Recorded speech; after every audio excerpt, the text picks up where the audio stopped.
Hello guys. So some time ago we talked about PayPal. This is one of the companies that I would really like to have in my portfolio, and I'm waiting for a better price.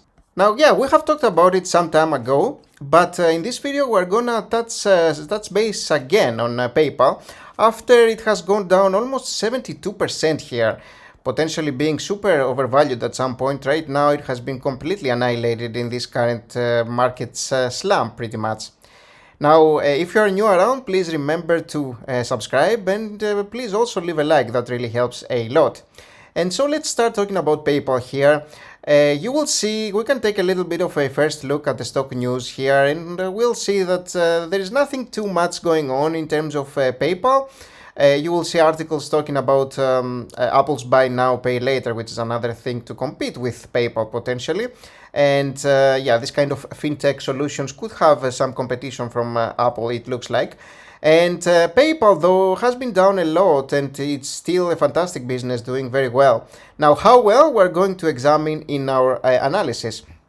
And the first thing that we need to see here is the actual price action. If we take a look at the last 5 years, you will kind of see that the stock has been climbing tremendously, and then all of a sudden 72% down. This is what happens to you. And it actually used to be lower at some point, right near 79 or so.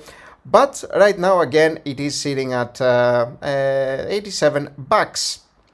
The P/E ratio of the company at 28.7, potentially expensive here, though look at how much it has been going down lately.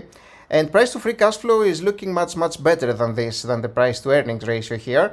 Company has been buying back a little bit in terms of shares.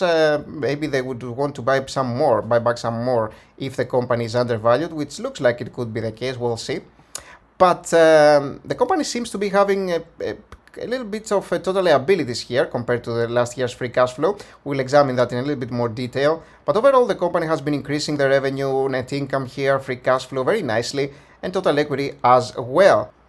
In terms of the debt the company has, this seems to be very low here, very manageable, even though these total liabilities to free cash flow points to the company having a lot of liabilities. The actual debt compared to equity seems to be rather low. Net margins here 14%, and return on equity 16.8%. This is very interesting, actually very nice figures here for the company. Now, let's take a closer look at the financial statements, as we usually do. From 13 billion to 25 billion here in terms of revenue, and the net income 1.8 to 4.1 billion in profit, which is nice. I mean, the company seems to be increasing the top and bottom lines very nicely and in a homogenic way. And if we take a look at the total equity from 16 billion to 21.7, balance sheet that keeps getting better is also nice to see. But the company has 54 billion in total liabilities. And if we examine the cash flow, remember there was a factor of 9, so 9 multiplied by 5.4 is what is going to give us our 54 billion in total liabilities. If we do the multiplication, it was like 9.9 or something, is what we saw previously in our stock analysis chart here, and metrics, 9.9, yeah, almost 10 here, is what we need to multiply it with. So let's go back to cash flow statement here.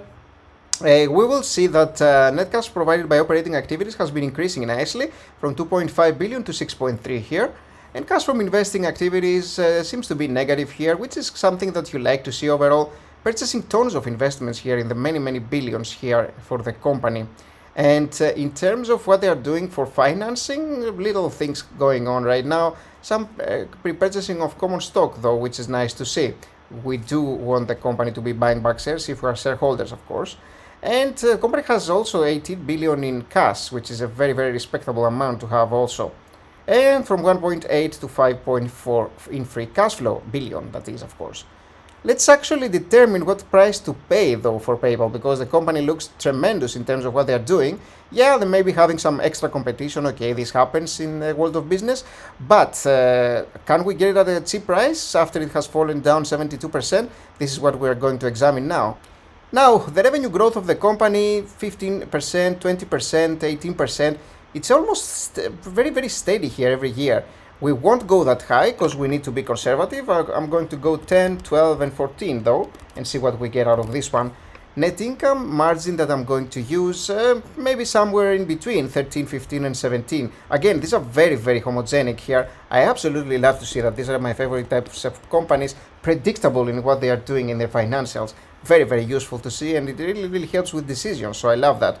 Same thing with the free cash flow margin. Yeah, you will have some years where it's going to be a little bit different, but overall they are looking at more than 100, 156 here. Again, this may be a little bit of a stretch, but 103 to 130 makes a ton of sense, and I will go 100, 110 here, and 105.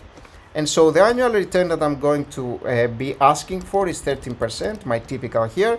Again, you can ask for more if you're having a more risky proposition, a more risky company here, a riskier one. But this one is actually, it's not a risky company, especially after having gone down that much. It's probably just fine to be using 13% for annual return. And if I hit calculate, let's see what we're getting here. Now, it is our medium estimates that are still a little bit off, close to what we want them to be, but a little bit off here. But remember that I use fairly conservative prices here, percentages here for the most part, and the one that makes the most sense is actually the high one. The high one here could actually be even the low one in these projections, although the 17% net income margin may be a little bit of a stretch, but the medium one is definitely up there, definitely a potential thing to happen. Now, this is again a company that I would love to own, but I think I want a better price. I would love to get it. I think I want a little bit of a better price. It's close, but maybe close to my medium estimates, maybe a little bit less, 70 maybe. It actually reached that price at some point, or near that again, as it was down for a while.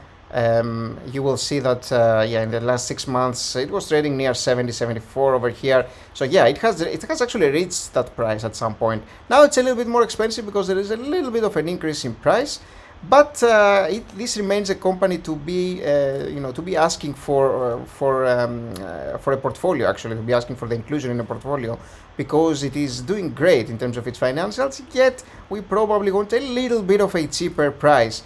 It is not that expensive, and somebody could add a little bit potentially, but maybe get a little bit of a better price would be a little bit better here.